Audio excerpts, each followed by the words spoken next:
se limita simplemente a decirle al árbitro, a transmitirle al árbitro esta necesidad de explicar cuál fue el debate y sus alcances en el arbitraje, para que de esa manera, en caso de una ejecución forzosa, el juez entienda este debate y de esa manera vea si efectivamente el laudo es congruente y es exhaustivo en cuanto a su resolución.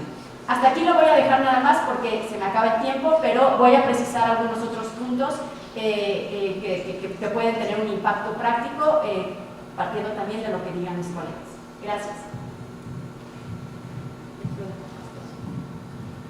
Muchas gracias. Por el turno a Julie. ¿Tenemos la presentación? Sí, ahí está. Julie, por favor. Perfecto, muchísimas gracias. Buenas tardes. Es interesante que lo tenemos ahí, Donas, aquí hoy, porque Yves escribió que la ejecución del laudo es la razón de ser del proceso arbitral. Y también dentro del reglamento CCI hay en el artículo 42 la disposición de que en todos los casos la Corte y el Tribunal Arbitral procederán según el espíritu de sus disposiciones y esforzándose siempre para que el laudo sea susceptible de ejecución legal. Y quiero simplemente comentar al principio de mi presentación que hay, en mi opinión, una tensión fundamental entre nuestro deseo de que los laudos sean buenos, entre comillas, con una motivación razonable, y por el otro lado, qué hacer cuando los laudos no tienen una motivación que sea razonable, cuando sabemos que tenemos varios motivos para negar la ejecución de un laudo que son muy bien establecidas dentro de la Convención de Nueva York, y como muy bien saben, no existe bajo la Convención de Nueva York un motivo para negar la ejecución de un laudo que sea en cuanto a la falta realmente de motivación razonable. Entonces, en mi opinión, hay realmente una tensión fundamental entre este deseo y el régimen jurídico que se puede aplicar a la ejecución del laudo. Y van a ver que dentro del contexto americano, y no hay nada que ver con, infelizmente, lamentablemente, con la Convención de Nueva York, pero los tribunales judiciales tomaron algunas recién tomaron algunas libertades con la revisión de un laudo.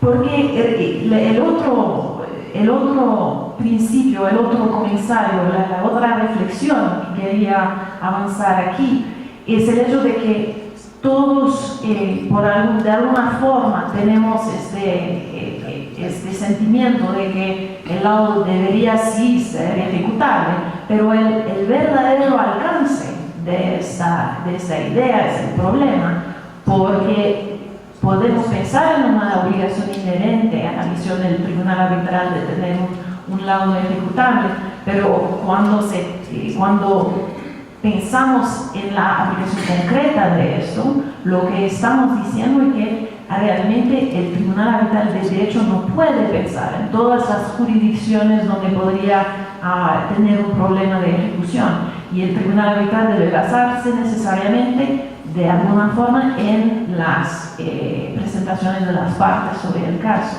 En algunas situaciones sí, el Tribunal Arbitral, en mi opinión, puede levantar de su propia iniciativa algunos puntos si el Tribunal Arbitral tiene alguna preocupación en cuanto a la ejecución del laudo arbitral, podría sí levantar esto con las partes. Pero creo que podemos estar de acuerdo que no es la obligación del Tribunal Arbitral de investigar todos los posibles lugares de ejecución del laudo, todas las posibles preocupaciones en cuanto a la ejecución del laudo. Dado el hecho de que no tenemos mucho tiempo y que queremos preservar las discusiones, voy a mencionar un caso de Nueva York que me parece muy interesante en cuanto a esta tensión entre la motivación del laudo y lo que se puede hacer en la fase de reconocimiento del laudo arbitral o de ejecución del laudo arbitral. Históricamente en Nueva York sí seguimos el principio de que el laudo debería ser ejecutado, que hay mucho respeto en cuanto al trabajo del tribunal arbitral, pero se siguen de manera general los principios de la Convención de Nueva York. Pero hay históricamente una posibilidad que se desarrolló en la jurisprudencia de que el laudo arbitral podría ser, la ejecución del laudo podría ser negada en base al desconocimiento de la ley por los árbitros. Lo que de manera general puede constituir una base desde la perspectiva de mucha gente, inclusive mi propia perspectiva, una base que simplemente no debería existir, pero el pensamiento, el principio existe. Hay muchas conferencias, muchos libros, muchos artículos sobre el tema.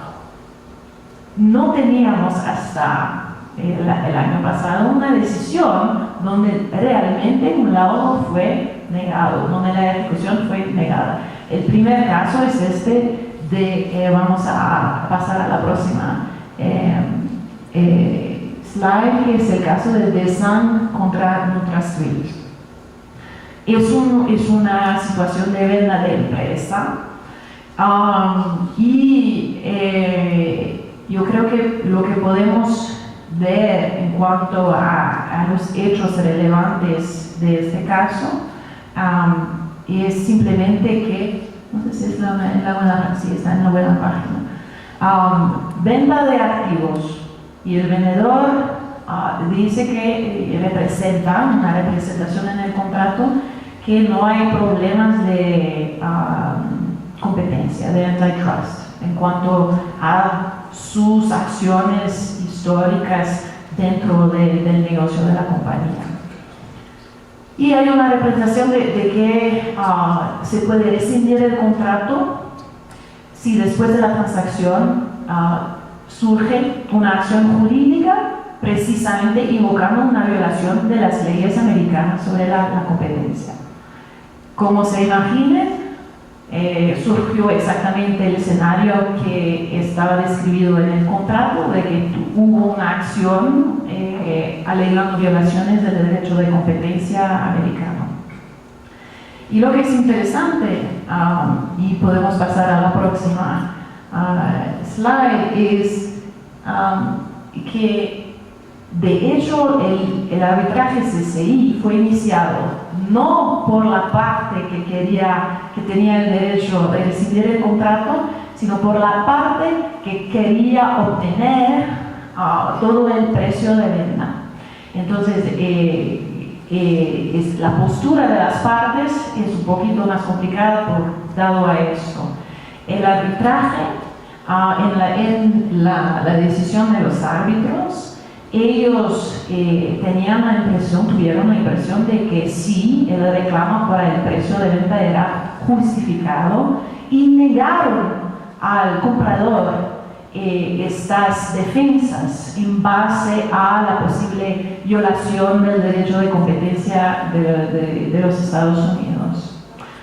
Y es en este caso que nuestro juez, y puedes pasar a la próxima slide, que nuestro juez, que tiene a cargo exclusiva todas las decisiones en cuanto a las materias de arbitraje internacional en Nueva York, este juez tomó una postura completamente diferente, que los árbitros no podían ignorar la postura de la parte en cuanto a la interpretación de la ley de competencia americana. Y no hubo ningún respeto en cuanto al trabajo del tribunal arbitral en este área.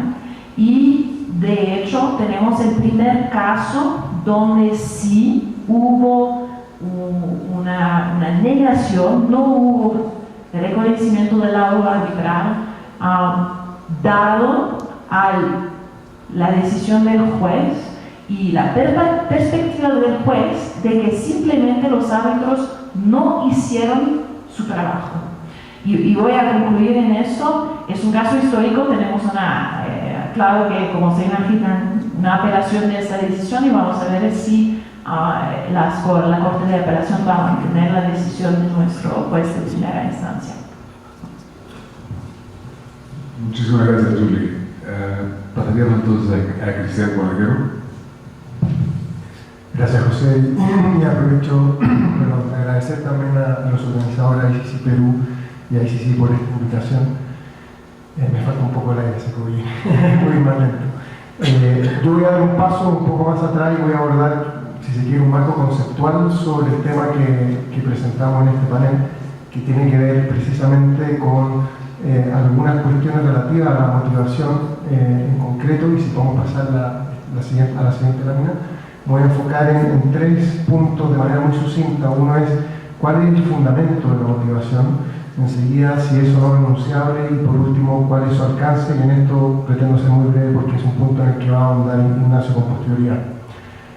Sobre el fundamento, no hay que olvidar que el arbitraje por mucho tiempo operó sin necesidad de que los laudos fuesen dictados con un razonamiento completo, suficiente, o que abordase con precisión todas las cuestiones sometidas por las partes. En algunos casos sencillamente no se proveía de razonamiento del laudo, y así ocurrió en el arbitraje en ciertas industrias, en ciertos mercados de commodities y en ciertas operaciones propias del comercio internacional.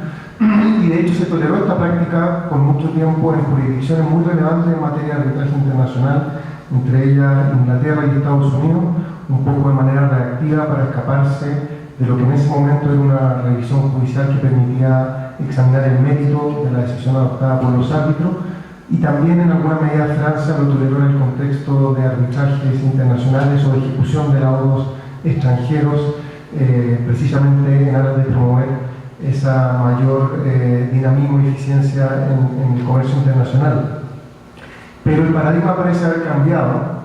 Hoy en día hay una suerte de presunción en leyes y en reglamentos de que los laudos deben ser motivados. Si uno analiza toda